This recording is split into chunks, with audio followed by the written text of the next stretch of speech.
Hey, what's going on, beautiful people? What's going on tonight? Welcome to another edition of Making Something Out of Something.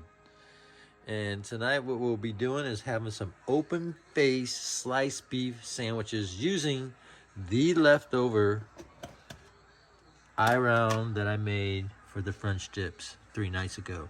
You see that? It's been soaking in that sauce, that broth, that au jus. Oh, yeah. Trust me, it's good. It's perfectly fine. It's probably seasoned better. We're gonna thinly slice that baby. We're gonna take some regular bread because I'm straight out of Cuban rolls or French rolls. So I'm gonna use what I have either in my freezer, my pantry, or whatever the heck I have left over. And look at these. Remember this? I made some other presentations with these potatoes. Look at these things. They're still good over a month. Still hard and good. That tells you that correctly keeping your produce like your potatoes and onions in a cool humid environment, they can last for quite a while actually. Just like garlic, if you plant and harvest your own garlic, it can last up to 7 to 9 months depending on what variety of garlic that you're using to grow in zone 9 here in Florida. But you can see I got some fresh parsley, Italian parsley, that I picked out of my garden, out of my herb garden, which is the only plant that survived through my move last year. So, and this is actually from a 3-year-old plant, but this is going to give it a nice little essence into the brown gravy sauce that I'm making tonight. And I am going to make my roux. I got some all-purpose flour right here by my king author. I love it. Got some tonight we're going to use Nature's Own perfectly crafted bread. We're gonna add a little thyme, a little rosemary to the brown sauce, to the gravy, some crushed, and I would actually use Burgundy, but they serve Burgundy in big bottles, and I'm not gonna go through it. But I'm gonna need some kind of red wine to add to my gravy, so I could either go with the red cooking wine or I could go with the Marsala cooking wine. But Marsala has a particular taste, and I don't think it's gonna accommodate tonight's dish.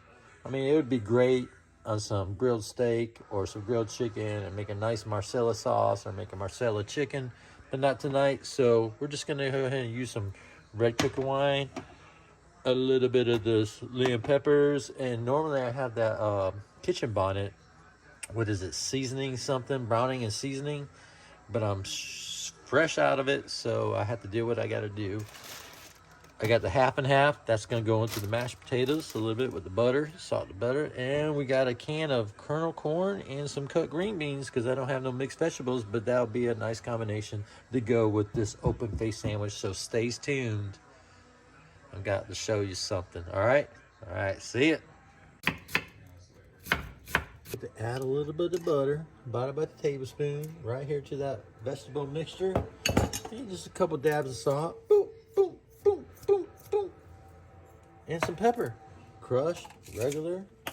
Whatever you feel like putting in there. One of those little gadgets that got the lights on them. Yeah, right there. There we go. Look at this. I tell you what, soaking in that broth for the last 3 days is probably some of the best, like, sliced beef I could ever buy from a market. It tastes so good. I would eat this right now on a sandwich with some horseradish sauce. Oh yeah, look at that. So good. Oh, here it goes. Here's the juice. And the meat was soaking in. I'm gonna heat that up. We're gonna take it, dump it, put it over the sandwich with the vegetables, the mashed potatoes, and the gravy. Boom. That's it. Nice, simple, easy dinner. This mushroom and onion sauteed real quick for the gravy. Toss some mushrooms and onions in there. Don't be shy, get in the frying pan. There you go. All right, let's go ahead and make the roux. We're gonna take this. This is about a tablespoon, a little over a tablespoon. We're gonna melt that in that little pan back there. And right here, we got that 2.5 cups of water. That smells good. Let's go ahead. Oh, that was my cellar. I put the wrong wine in that. Did you see that? I put the wrong wine. We can make mistakes. It's all right. I ain't gonna hurt it. Watch this. I whip it around. Get in that sauce everywhere. Whip it around. Take another piece a little bit with this whisk. Pay attention. Stays with me.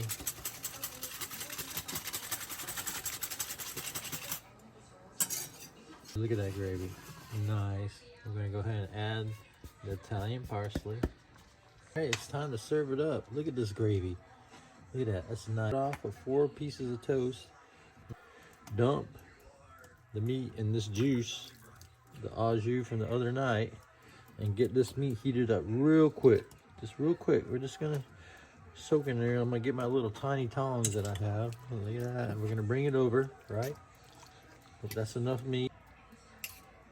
Stays with me. Follow it.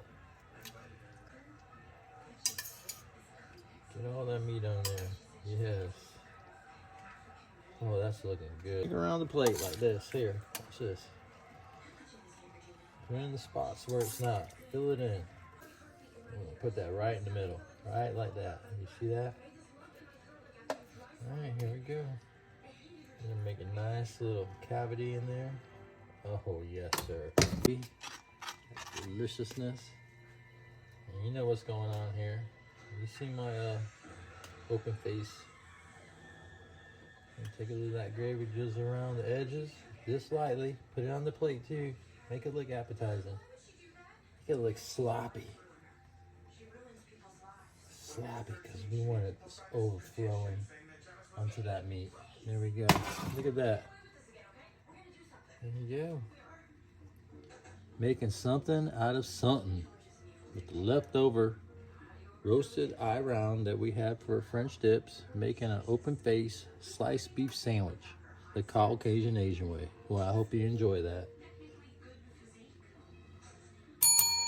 Order up! All right. Thank you. Love y'all.